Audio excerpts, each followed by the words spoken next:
La historia del Chico de la Gran Dolina comienza con la construcción de un camino ferroviario a finales del siglo XIX en la Sierra de Atapuerca, una intervención humana que sin saberlo abrió una ventana al pasado remoto de nuestra especie. Los ingenieros perforaron la roca caliza para trazar una vía industrial. En ese proceso, cortaron literalmente el interior de una antigua cueva. Ese corte artificial, como relatan los autores, dejó al descubierto una secuencia de relleno formada tras el derrumbe de una cueva. Aquel tajo en la montaña, llamado la trinchera del ferrocarril, reveló un almacén de historia profunda, sedimentos superpuestos, herramientas líticas, fósiles de fauna y, con el tiempo, restos humanos de enorme antigüedad. Durante décadas, ese tesoro apenas fue comprendido. Hubo visitas científicas tempranas, Carballo en 1910, Osborne en 1912, el príncipe Alberto de Mónaco en 1913, pero nadie imaginaba aún el valor que la sierra ocultaba. Los primeros estudios eran meros tanteos, y aunque se identificaron huesos tallados por mano humana en el nivel 7 de la cima de los huesos ya en los años 60, no existía todavía un corpus metodológico capaz de ordenarlo todo. La arqueología y la paleontología humanas estaban inmersas en un proceso de maduración, casi tanto como la propia historia que pretendían reconstruir.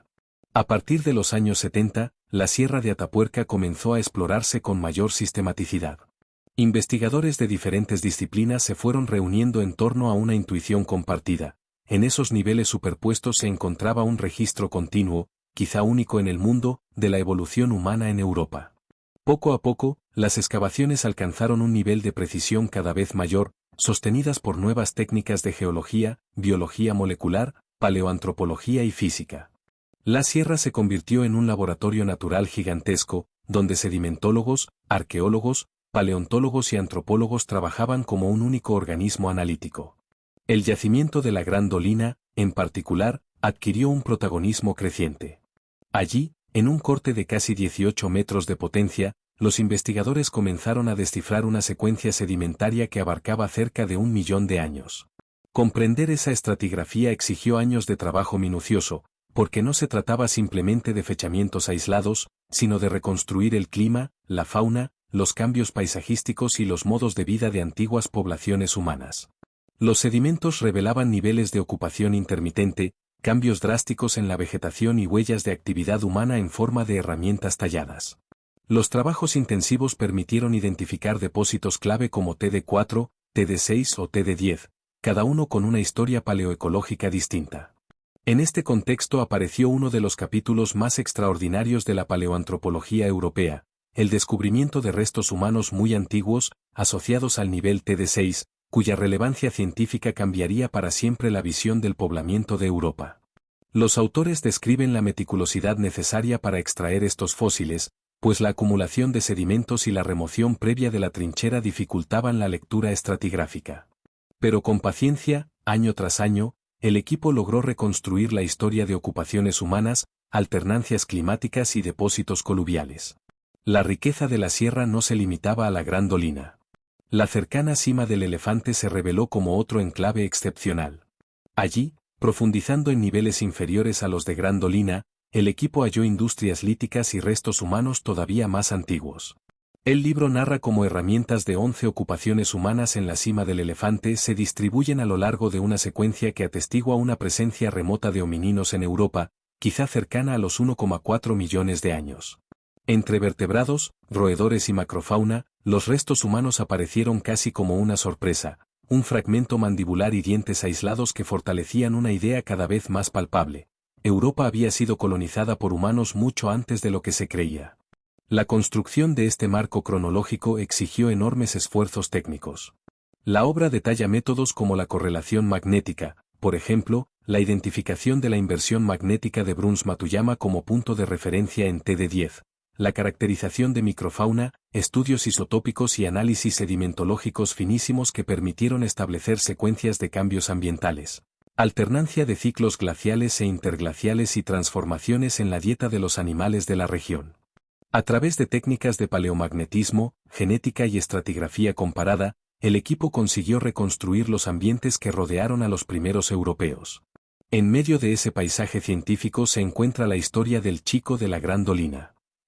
Aunque su identidad real es imposible de conocer, los paleontólogos designaron así a uno de los individuos jóvenes cuyos restos emergieron del nivel TD6. El libro narra la emoción que supuso descubrir fragmentos craneales, mandíbulas, dientes y restos postcraneales que no solo permitían reconstruir la anatomía de un individuo, sino de un grupo humano completamente desconocido para la ciencia moderna. Esos restos pertenecían a una especie nueva, distinta de los neandertales y del Homo erectus, y claramente anterior a los humanos modernos, Homo antecesor. Los homininos de TD6 mostraban una mezcla anatómica sorprendente.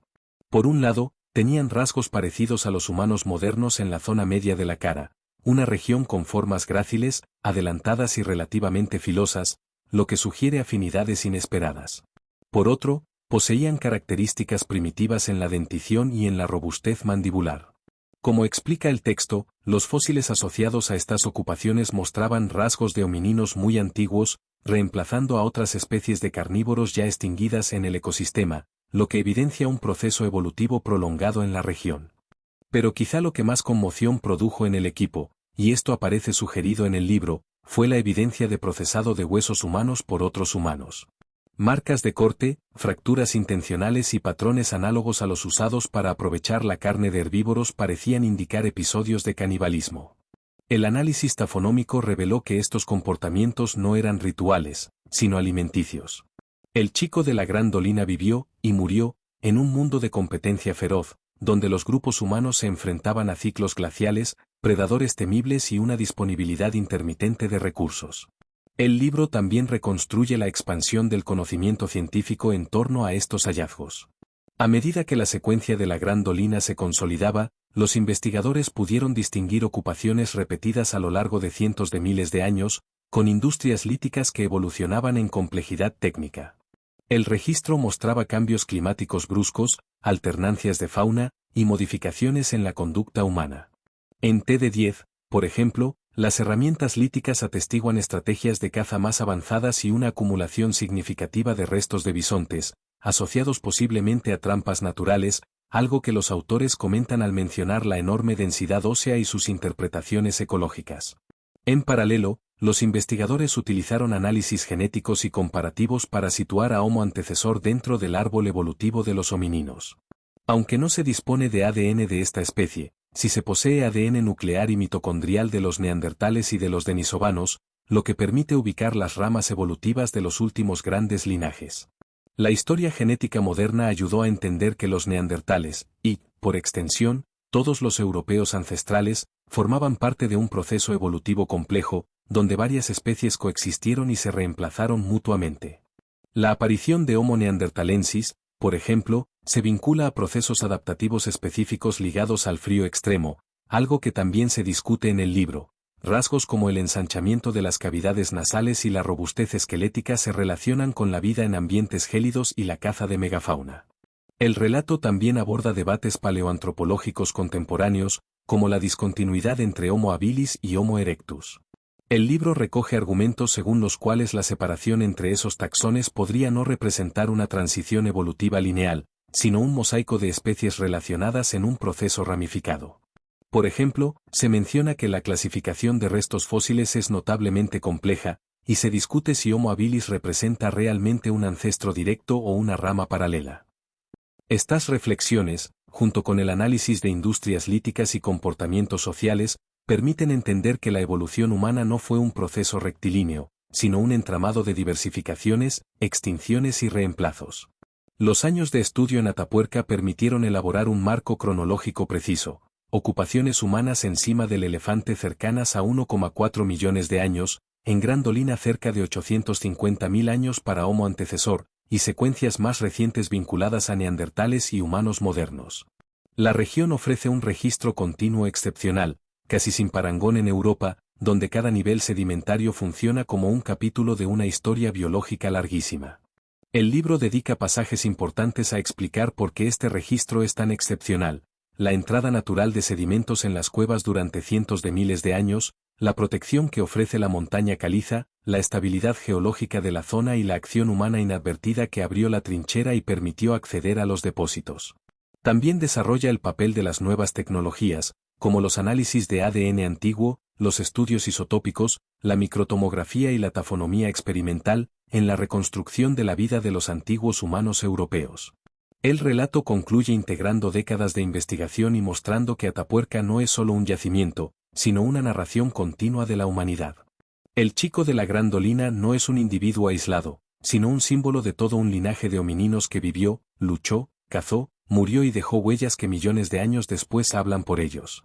Gracias a estos hallazgos, sabemos que Europa fue poblada mucho antes de lo que se creía, que la evolución humana es más compleja que una simple línea ascendente y que cada fósil, cada herramienta y cada sedimento cuenta una parte esencial del origen de quienes somos.